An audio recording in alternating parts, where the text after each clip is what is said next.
Sinasabing may mga nilalang na hindi mo dapat ginagambala, lalo na kung sila'y tahimik na naninirahan sa kailaliman ng kagubatan. Ngunit paano kung ang isang pag-ibig na hindi inaasahan ay mamumukadkad sa pagitan ng isang misteryosong matanda at ng isang babaeng walang ibang hangad kundi ang makatakas sa sarili niyang anino?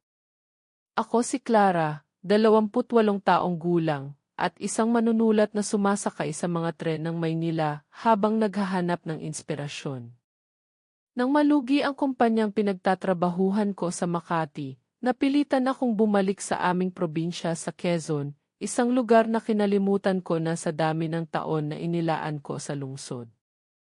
Akala ko'y madali ang pagbabalik, pero may mga alaala pa lang kahit anong tagal na ng panahon ay hindi pa rin nawawala sa mga sulok ng isipan. Ang aming baryo ay napapalibutan ng mga sagingan, palayan, at sa pinakadulo ng kakahuyan, ang puno ng balete na tinitingal at iniiwasan ng lahat.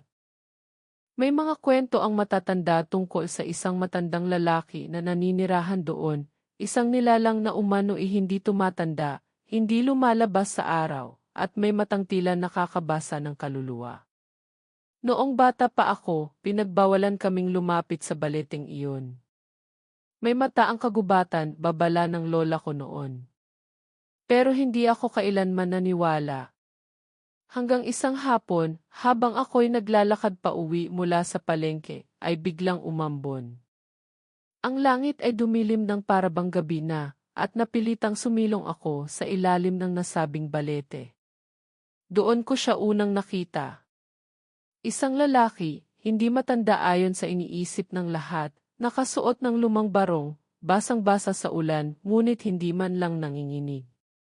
May buhok siyang mahaba, kulay pilak, ngunit ang balat niya ay parang sa isang lalaki sa kasibulan. Ang kanyang mga matay kulay abo, tila ulap bago magbagyo. Ayos ka lang, tanong niya, at sa unang pagkakataon, parang napako ang oras. Oo po, sagot ko, pilit na tinatago ang kaba. Hindi siya ngumiti. Sa halip, tumingin lang siya sa akin ng matagal at saka tumalikod. Akala ko'y tapos na ang kakaibang sandaling iyon, pero hindi ko inaasahan ang susunod niyang sinabi. Hindi ka na dapat bumalik dito. Pagkasabi niya noon, para bang huminto ang ulan.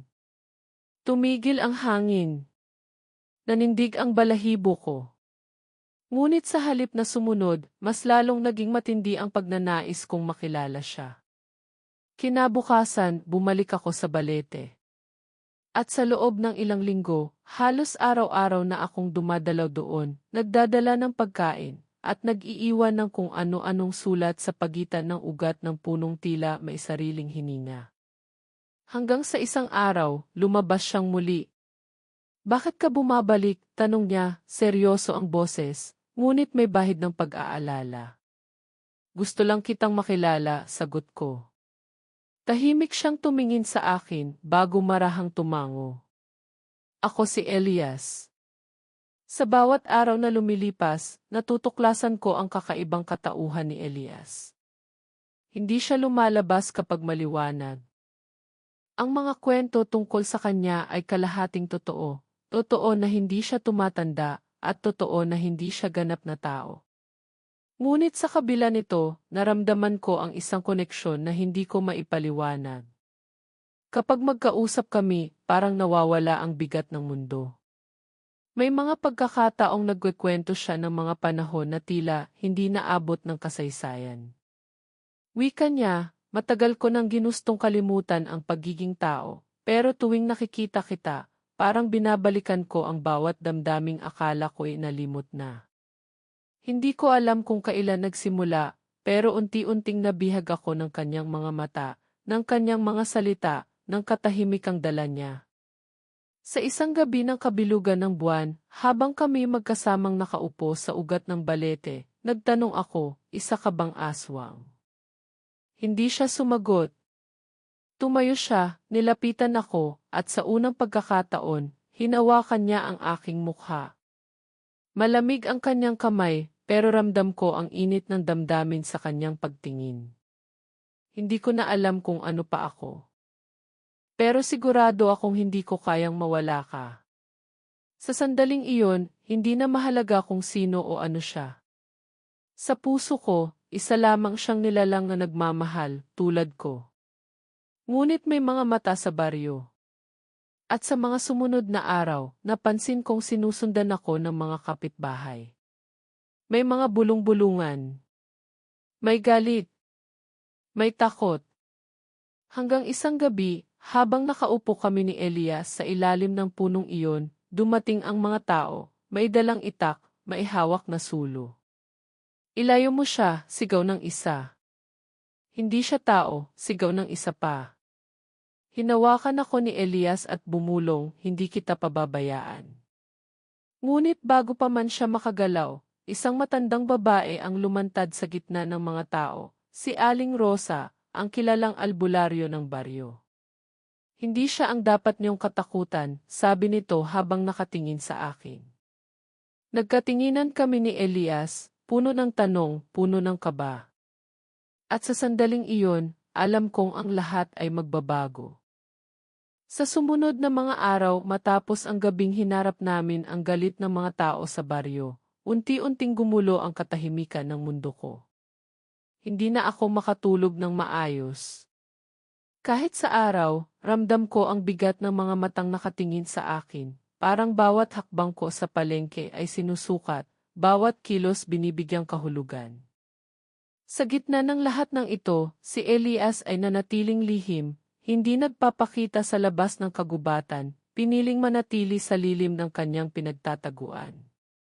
Ngunit sa tuwing gabi, tahimik akong bumabalik sa balete. Sa pagitan ng mga ugat, mga bulong, at mga lihim na halakhak, doon lang ako muling nakakahanap ng kapayapaan. Habang magkausap kami ni Elias isang gabi, hindi ko na napigilang magtanong. Ano ka ba talaga? Bulong ko, habang ang mga daliri ko'y humahaplos sa kanyang malamig na palad. Saglit siyang tumahimik.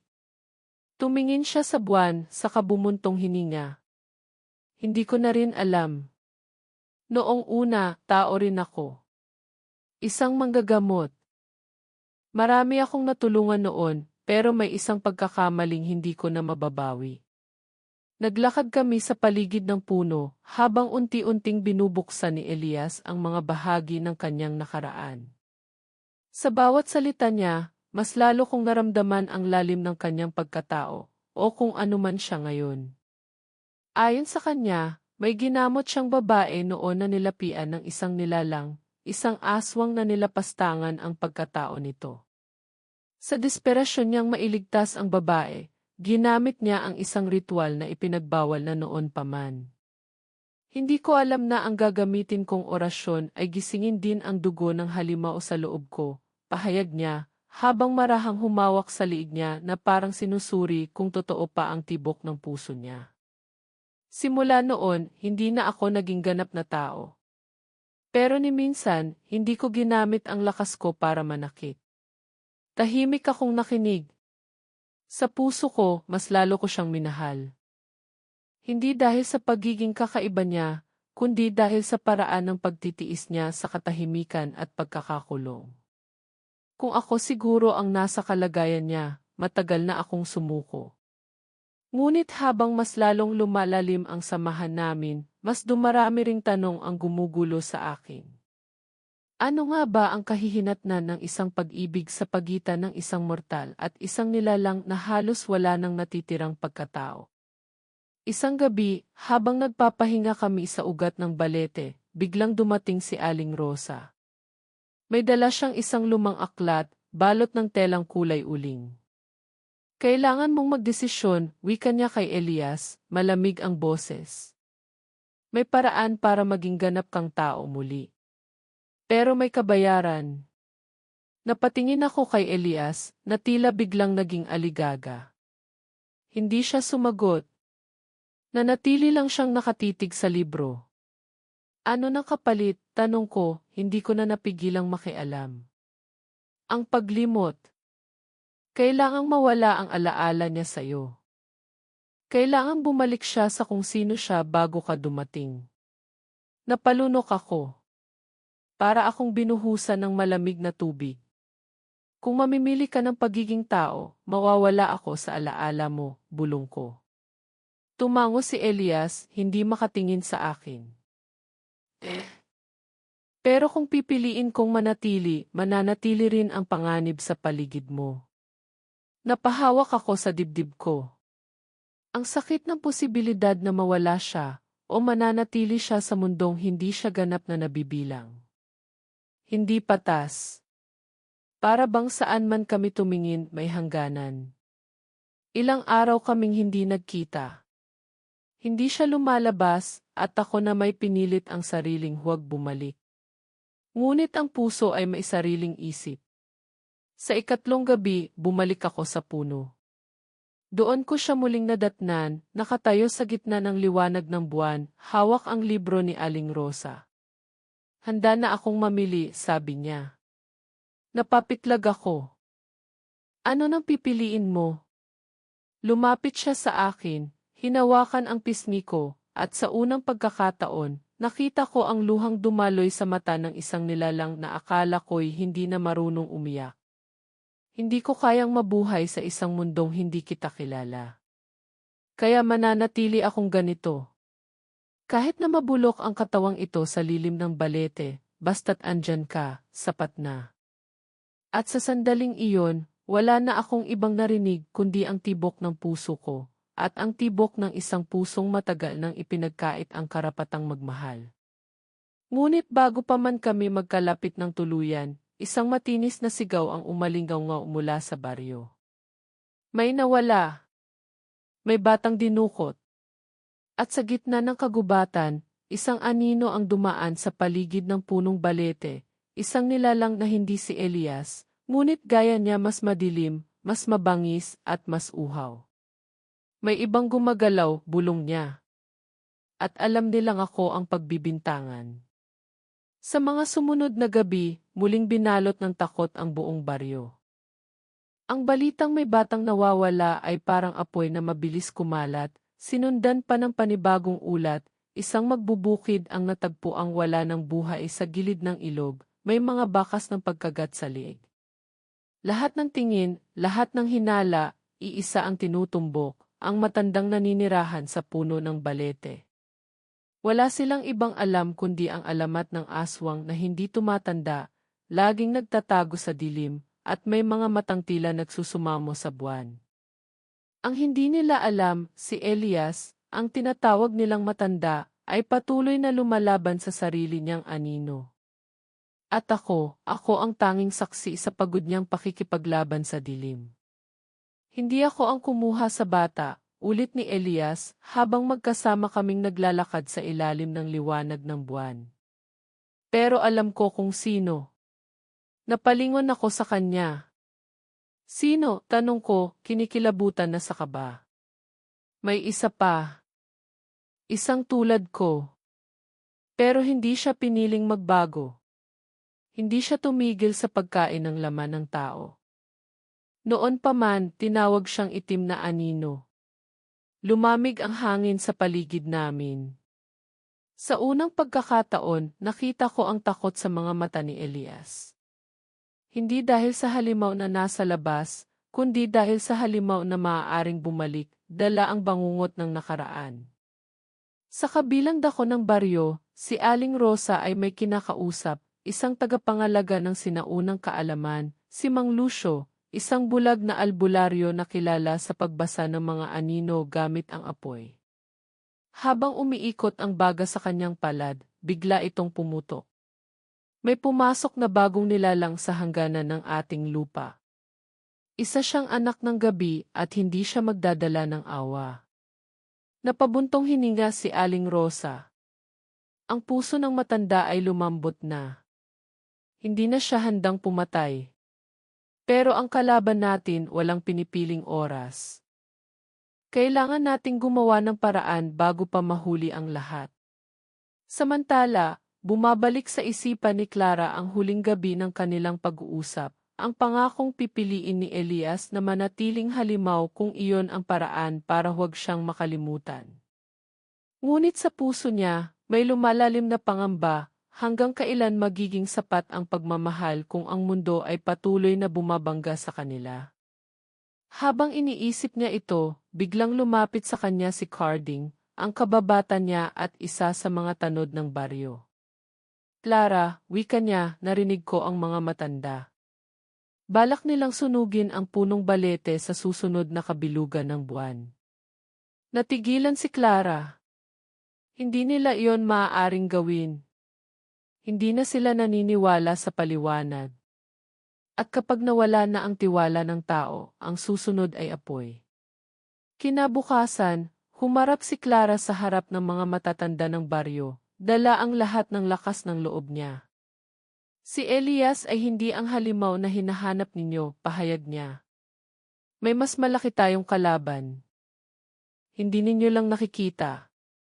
Ngunit ang sagot sa kanya ay katahimikan at mga matang puno ng pagdududa. Pagbalik niya sa balete, naroon na si Elias. May hawak siyang piraso ng telang pulang may dugo, isa sa mga gamit ng nawawalang bata. Sinadya ng itim na anino na iwan ito rito. Gusto niyang ako ang pagbintangan. Bakit? Tanong ko. Dahil alam niyang ako lang ang kayang pumigil sa kanya. At kung mawala ako, wala nang babangga sa kanya. Sa mga araw na sumunod, pinili ni Elias na lumaban. Sa tulong ni Clara, sinimulan nilang hanapin ang mga bakas ng kalaban. Pinuntahan nila ang mga bangin, ang gubat sa likod ng sapa, at maging ang lumang sementeryo, kung saan sinasabing unang lumitaw ang nilalang na ito. Doon nila nakita ang isang pugad na gawa sa tuyong balat ng hayop at kalansay ng mga ibon. Nasa gitna nito ang isang panabong na manika, nakabalot sa buhok ng bata, isang uri ng gaway o kulam upang itago ang presensya ng biktima. Habang pinagmamasdan nila ang pugad, may malamig na hangin ang dumaan. Sa di kalayuan, sa likod ng mga ulap, natanaw nila ang anino ng isang nilalang, matangkad, nakayuko, at may mahahabang kuko na tila panghakot ng kaluluwa. Bago pa sila makagalaw, naglaho ito sa kadiliman. Ngunit iisa lang ang iniwan nitong mensahe, na hindi pa tapos ang laro. Hindi mo siya kayang talunin mag-isa, bulong ni Clara kay Elias. Alam ko, sagot niya. Kaya kailangan kita. Doon niya unang sinabi ito, na mahal niya si Clara. Hindi sa paraang biglaan, kundi sa paraan ng isang nilalang na matagal nang itinakwil ang pag-ibig pero muling natutong umasa. Sa gitna ng gulo, takot, at pangamba, mas lalong tumibay ang damdaming namamagitan sa kanila. Ngunit sa lilim ng punong balete, may lihim na hindi pa nabubunyag. Dahil ang pagkatao ni Elias ay mas malalim pa sa pinaniniwalaan ni Clara. At ang itim na anino, hindi lang basta nilalang na uhaw sa dugo. Isa itong dating kakilala ni Elias. Isang dating kaibigan na dahil sa pagtataksil ay naging pinakamatinding kaaway. At ngayon, sa nalalapit na kabilugan ng buwan, darating ang oras ng pagtatapat, hindi lang sa pagitan ng liwanag at dilim, kundi ng pagmamahalan na sinusubok ng tadhana. Ang hangin sa paligid ng balete ay malamig at mabagsik, tila nagdadala ng mga sigaw ng mga kaluluwa na nawala na. Sa kabilugan ng buwan, ang mga anino ng puno ay nagiging malalaki, parang mga halimaw na patuloy na sumusunod sa bawat galaw ni Elias at Clara. Sa mata ng bawat isa, ramdam ang takot, pero higit pa roon, ramdam ang bigat ng hindi pagkakaintindihan, ang hindi pagkakasunduan sa tadhana. Habang magkasama silang naglakad sa ilalim ng malamlam na ilaw ng buwan, ang huling gabing ito ay nagiging tila huling pagsubok para kay Elias. Ang itim na anino ay hindi lang isang halimaw, siya ay isang nilalang na kumakatawan sa lahat ng hindi kayang pakawalan ni Elias mula sa kanyang nakaraan. Siya ay isang bahagi ng kanyang sarili na pilit niyang itinatakwil, ngunit ngayon ay babalik upang baliktarin ang lahat ng pinanindigan ni Elias. Aling Rosa, sabi ni Elias, habang pinipilit niyang gawing kalmado ang boses niya, wala na akong magagawa. Kung ituloy ko ang laban, ang buhay ni Clara, at ang buhay ng lahat, ay mapapahamak. Tama ka, Elias, sagot ni Aling Rosa, habang patuloy na sinusuri ang mga bituin sa langit, ang mga mata niyang malalim at puno ng alam na lihim. Ngunit alam mo rin na ang takot ay magdudulot lamang ng pagkatalo. Ang takot ay magbibigay lakas sa kalaban mo. Ang tanging laban mo ngayon ay ang sarili mo. Naglakad kami patungo sa madilim na kagubatan, kung saan nagsimula ang lahat. Ang malamlam na buwan ay nagbigay ng kakaibang liwanag, at habang lumalapit kami sa pinagmumulan ng kalaban, hindi ko na alam kung paano haharapin ang kinabukasan. Masyado nang mataas ang pustahan. Lahat ng mga sakripisyo ni Elias, lahat ng pagsubok na tinahak namin, ay naglalaman ng isang nakatagong kapalit, isang kamatayan na hindi lang pisikal. Sa bawat pag-aalab ng puso ni Clara, naisip niyang ang pagmamahal kay Elias ay isang uri ng pangako na hindi maaaring bitawan. Ngunit sa mga mata ng bawat tao sa baryo, siya na ang nagiging banta. Kung mamamatay si Elias, ang kanyang anino, ang itim na anino, ay magbabalik upang maghasik ng lagim. Kung siya naman ay magtagumpay laban sa sarili niyang kalaban, magbabalik siya bilang isang ganap na nilalang na hindi na kailanman magiging tao. Habang patuloy ang aming paglalakbay, dumaan ang isang gabing hindi ko inasahan. Si Carding, ang kababata ni Clara, ay nagbalik. Hindi ko siya inaasahan. Hindi ko alam kung ano ang motibo niya, ngunit ang mga mata niya, naglalaman ng isang matalim na galit, ay nagbigay sa akin ng isang hindi maipaliwanag na takot. Aling Clara, sabi niya, makinig ka. May mga bagay na hindi ninyo alam. Si Elias, siya ang pumatay sa pamilya ko. Hindi totoo, tumanggi si Clara, habang nagsisimula siyang mawala ng pag-asa. Hindi siya ang gumawa nun. Alam ko, wala siyang ginagawang masama. Kung ganun, bakit hindi siya lumalabas? Bakit hindi siya pumapalag kapag pinag-uusapan siya? Tanong ni Carding, ang boses niya ay parang kabog na siyang pumipigil sa hininga ko. Nagtulungan kami ni Clara upang patunayan na si Elias ay hindi ang nagdulot ng kamatayan sa pamilya ni Carding. Ngunit hindi kami makahanap ng sagot na magpapawi sa mga pagdududa ni Carding at sa mga pagdududa ng buong baryo. Ang gabi na dapat sana ay pagninilay at paghahanda ay naging isang gabi ng matinding sigalot. Habang si Elias ay nagtatago, ang mga tao ay nag-aalab sa mga alinggawngaw, at ang liwanag ng buwan ay tila sumasaklaw na sa lahat ng ating pangarap.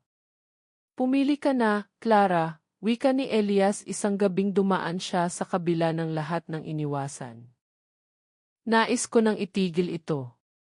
Tumango si Clara, ngunit sa kabila ng kanyang tapang, ang puso niya ay tila nawawala sa mga oras ng pagkabigo. Ang kanyang kamay ay bahagyang nanginginig, ngunit pilit niyang tinitigan si Elias, at nagbigay ng isang sagot na hindi ko inaasahan. Pipiliin kita. Hindi ko hahayaang mawala ka. Ngunit ang mga salitang iyon ay hindi nakatulong sa aming laban. Ang kalaban ay patuloy na lumalapit. Ang itim na anino, ang nakaraan ni Elias, ay patuloy na humihingal sa kanyang pagtatapos, at ako mismo ay natatakot na hindi na kami magtatagumpay. Ang mga ulap sa langit ay nagsimulang magtipon, ang hangin ay naging mabagsik, at sa likod ng mga puno, nakita namin ang porma ng kalaban, matangkad, itim, at may mga mata na kumikislap sa dilim. Si Elias, puno ng galit at takot, ay naglakad patungo sa kalaban. Alam niyang hindi na siya makakaiwas. Ngunit hindi na siya tatakbo. Hindi na siya maghahanap ng ibang paraan. Sa mga mata ni Clara, nakita ko ang isang huling sagot, ang sagot ng isang babaeng handang magsakripisyo para sa isang pag-ibig na naglalaman ng lahat ng sakit ng nakaraan. Bago magtulungan ang araw at gabi, bago pa man lumaban si Elias, isang huling sigaw ang umabot mula sa kabundukan, ang sigaw ng kalaban. Isang sigaw ng pagnanasa, ng galit, at ng isang pagtatapos na hindi maiiwasan. Sa ilalim ng malamlam na liwanag ng buwan, natagpuan ni Elias ang kanyang sarili na nakatayo sa harap ng itim na anino, ang nilalang na matagal nang nagtatago sa dilim ng kanyang nakaraan. Tinutok ni Elias ang kanyang tingin sa kalaban, at sa mga mata ng dilim na nag-aalab ng galit, hindi pa rin nawawala ang matinding takot sa puso niya. Pero hindi na siya takot sa itim na anino. Sa pagkakataong iyon, may mas malalim na takot na pumasok sa kanyang puso. Ang mga gabing puno ng mga alinggaw-ngaw, ang mga pag-aalala, at ang mga takot na pilit niyang tinatago ay nagdulot ng isang nakakagulat na kasinungalingan. Ang itim na anino ay hindi lang basta nilalang na naghahanap ng paghihiganti. Siya ay isang piraso ng kanyang nakaraan. Isang piraso ng kanyang kaluluwa. Isang bahagi ng kanyang sarili na hindi niya kayang talunin. Ang kalaban na ito ay hindi isang nilalang ng kadiliman, siya ay ang pinakamadilim na bahagi ni Elias, ang kanyang mga kasalanan at ang mga desisyong pinili niyang takasan. Hindi mo ba natanto, ang tinig ng itim na anino ay isang malamig na bulong sa hangin? Ako ang iyong nakaraan, Elias. Ako ang mga hindi mo kayang kalimutan. Bumuntong hininga si Elias, ang kanyang mukha ay puno ng sakit. Hindi ko na kayang baguhin ang nakaraan ko, sagot niya, ang boses niya ay puno ng pagsisisi at galit. Hindi ko kayang pagbayaran ang lahat ng kasalanan ko. Clara, na hindi nakakakita sa lahat ng nangyayari sa likod ni Elias, ay nakatayo sa gilid, ang kanyang mga mata ay puno ng kalituhan at takot. Ang kanyang puso ay nag-aalab, at hindi niya matanggap na ang matandang lalaking iniisip niyang siya ay may kakayahang magbago, ay naging isang nilalang ng dilim na siya ring sanhi ng mga kamalian ng nakaraan. Ngunit wala siyang oras para mag-isip pa. Ang sitwasyon ay hindi na basta takot, ito ay isang laban sa kaluluwa, laban sa lahat ng mga pagkatalo ni Elias at sa kanyang hindi matanggap na pagnanasa na magbago. Elias, sigaw ni Clara, ang kanyang boses ay puno ng pighati. Huwag mong hayaang magtagumpay siya. Ibigay mo sa akin ang pagkakataong iligtas ka. Ngunit bago pa man siya makalapit, ang itim na anino ay nagsimula ng magsalita muli. Hindi mo ba nakikita, Clara? Hindi mo kayang iligtas si Elias. Siya ang dahilan ng lahat ng pagkatalo, ng mga kamalian, ng lahat ng pagkawasak ng mga buhay. Ang mga mata ng itim na anino ay kumikislap sa dilim, at isang matalim na ngiti ang sumulpot sa mukha ng nilalang. Ang hindi alam ni Clara ay ang mga salitang iyon ay hindi basta pangungutya. Ang itim na anino ay nagsasabi ng isang katotohanan na ang puso ni Elias ay matagal nang tinatanggi. Sa kabila ng lahat ng pagmamahal at sakripisyo ni Clara, may isang katotohanan na kailangang tanggapin ni Elias. Siya mismo ang may pananagutan sa lahat ng nangyari. Ang sumunod na pangyayari ay isang biglaang pagkabalisa. Ang itim na anino ay hindi lamang basta umakyat mula sa dilim. Sa kanyang mga kamay, isang matalim na pangil na kumikislap sa dilim ang ipinutok patungo kay Elias. Ngunit bago pa ito umabot sa kanya, isang hindi inaasahang kilos ang naganap. Si Carding, ang kababata ni Clara na matagal nang nawawala, ang siyang unang dumating sa pinagmulan ng labanan. Hindi siya nagdala ng lakas, hindi siya nagdala ng mga armas, ngunit may hawak siyang isang bagay na may higit na halaga sa lahat ng ito, ang lihim ng nakaraan ni Elias. Siya si Elias ang pumatay sa pamilya ko, ngunit may dahilan. Hindi ko alam kung paano, pero may nakatagong lihim na nagsasabing hindi siya ang may kagagawa ng lahat ng ito. Wika ni Carding, ang kanyang boses ay puno ng kalituhan. Ngunit ang kanyang mga mata ay puno ng pagnanais na matutunan ang buong katotohanan. Ang mga mata ni Elias ay nagliwanag sa pagkabigla. Hindi niya inaasahan na ang lihim na iyon ay matutuklasan, hindi sa pamamagitan ng kanyang sarili, kundi sa pamamagitan ng taong matagal niyang iniwasan. Hindi ko alam, sagot ni Elias, ang kanyang boses ay puno ng kalungkutan. Hindi ko na kayang malaman kung ano ang totoo. Ngunit si Carding, ang galit at pagnanais na malaman ang tunay na kwento ng kanyang pamilya, ay nagtulak sa kanya upang magpatuloy sa paghahanap ng sagot. Siya ang iyong kapatid. Siya ang pinagmulan ng lahat ng ito. At kung titingnan mo ang iyong sarili, kung titingnan mo ang iyong mga kasalanan, mapapansin mong kami magkapareho. Lahat ng kamalian ay nagsimula sa kanya. Lahat ng ito ay hindi tungkol sa isang halimaw. Si Elias ay nakatayo sa harap ng itim na anino, ang mga mata niya ay puno ng pagbabalik loob, pero hindi na siya natatakot. Ang kabiguan na dulot ng nakaraan ay nagbigay ng tapang sa kanya na tanggapin ang pinakamadilim na bahagi ng kanyang sarili. Ngunit bago pa man magsalita, isang malupit na tunog ang dumating mula sa kabila ng kagubatan. May naririnig na tunog ng mga yabag na mga tao, mga hindi inaasahang bisita mula sa baryo. Lahat ng kanilang mga armas, at ang lahat ng kanilang mga galit, ay patungo na kay Elias at sa kanyang mga kasama. Ang takot na kanilang naramdaman ay tumaas sa isang antas na hindi pa nila naramdaman. Ang paghihiwalay ng dilim at liwanag ay nagsimula na. At ngayon, ang buhay ni Elias at ng buong baryo ay nakataya sa isang labanan na wala ng ligtas. Ang gabi ay puno ng tensyon at lungkot. Ang mga anino sa kagubatan ay kumikilos, at ang malamlam na liwanag ng buwan ay hindi sapat upang magbigay liwanag sa madilim na kasaysayan na ipinaglalaban ni Elias. Sa harap ng itim na anino, ang nilalang na matagal na niyang iniiwasan ay isang bagong puwersa ng pagkatalo at pag-asa, isang pagsubok sa lahat ng kanyang pinaniniwalaan. Hindi ko na kayang patagilid ang sarili ko, ang sabi ni Elias, ang kanyang boses ay puno ng kalungkutan. Nandyan ka at naririto na ako. Isang anino ng lahat ng kasalanan ko. Si Clara, na matagal nang tumutol sa bawat galit at takot ni Elias, ay hindi na kayang maghintay pa. Tumakbo siya patungo kay Elias, ang kanyang mga mata ay puno ng tapang at pagpapatawad.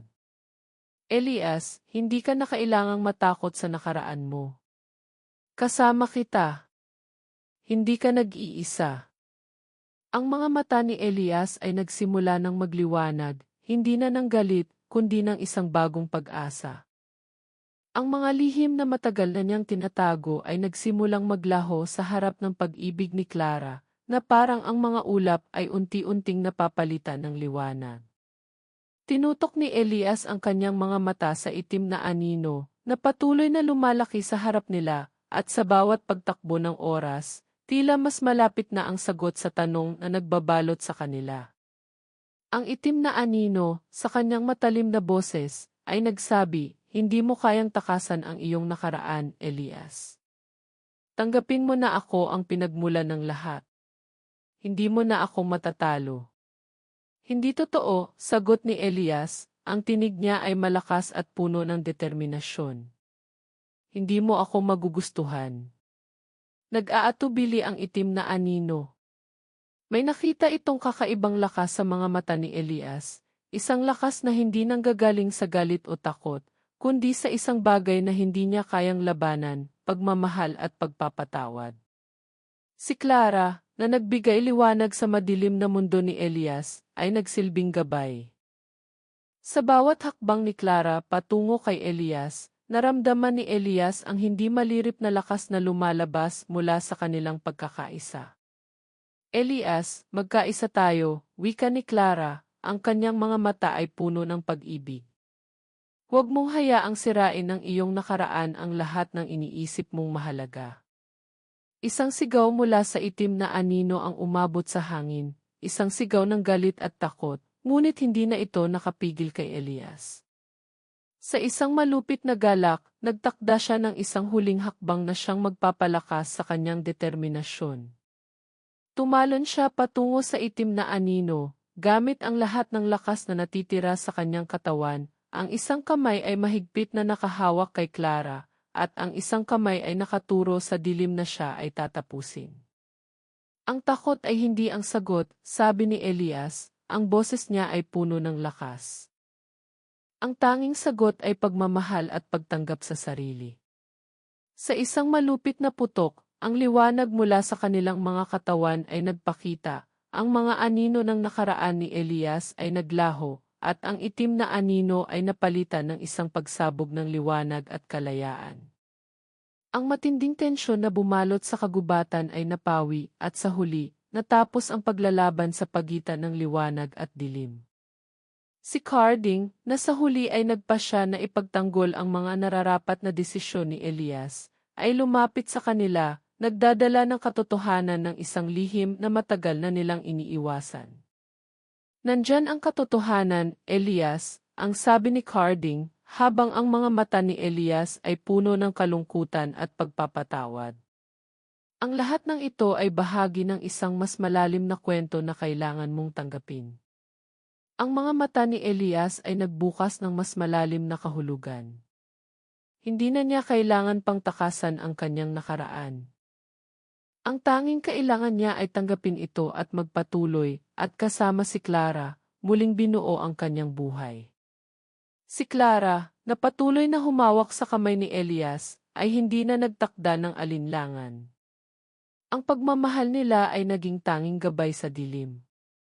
Ang pagmamahal na walang kondisyon, na hindi tinatabla ng anumang takot o galit, ay naging lakas nila upang magpatuloy.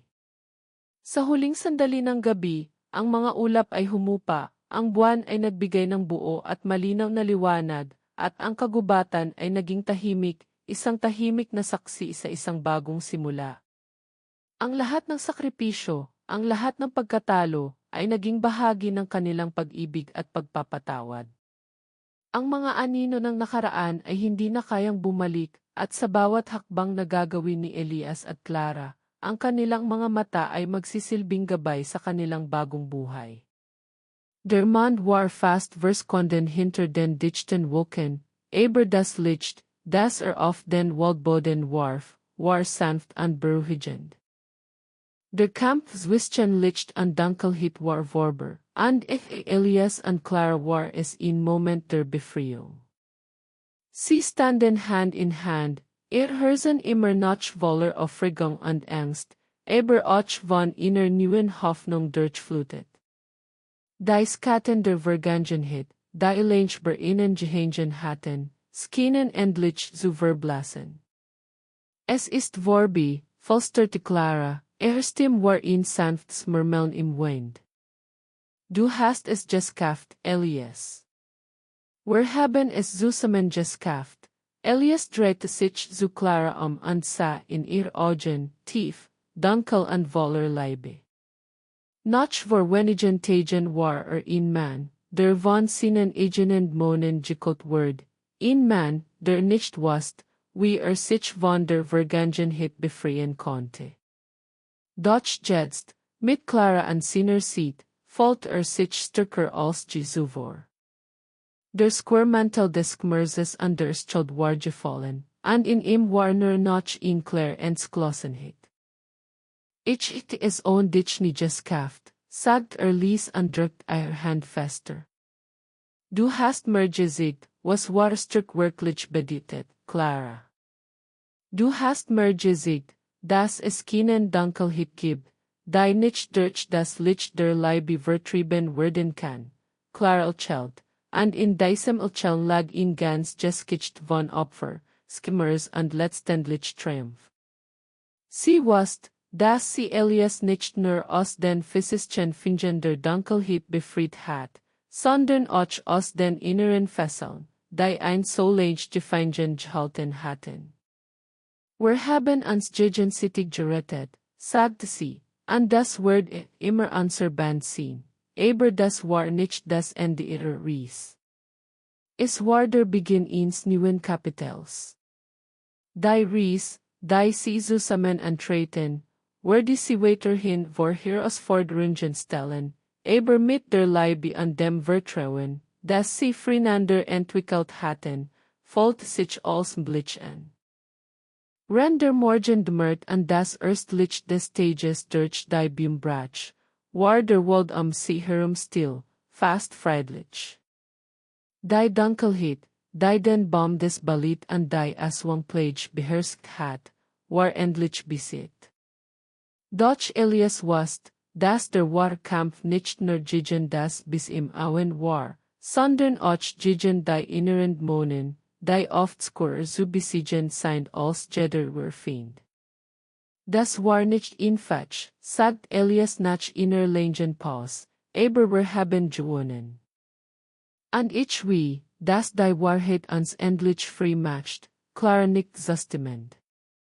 Sie hat gelernt, dass die wahre Bedeutung von Freiheit nicht nur darin lag, das bis zu besiegen, sondern auch darin, sich selbst zu vergeben. Elias und sie war der Weg nicht immer klar gewesen, aber sie hatten gelernt, dass Liebe und Vertrauen die stärksten Waffen im Kampf gegen das Dunkel sind. Es war das endgültige Symbol der Befreiung. Der Baum des Balit, der so lange als Symbol des Schmerzes und der Angst diente, stand nun fest und ruhig, als aber die Heilung der letzten Narben der Vergangenheit selbst mit durchlebte.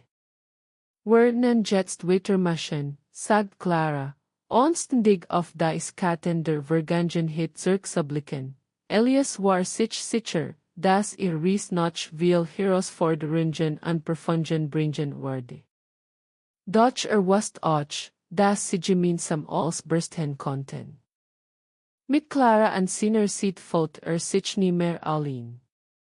Und das war das größte Geschenk, das sich selbst gegemacht hat. Das Licht des Morgens traut weiter, und die beiden begannen ihren Weg aus dem Wald, Hand in Hand. Sie wussten nicht, was die Zukunft sie bereithält, aber sie waren bereit, sich der Welt zu stellen, zusammen, stärker und furchtloser als je zuvor. Das war der Anfang von etwas Neuem, flüsterte Clara. Und es wird viel sehen, der Wald sie herum erbelt mit dem Erwachen des Tages, und der Klang der Vogel, die zum Leben erwachten, war die Melodie des Neuanfangs.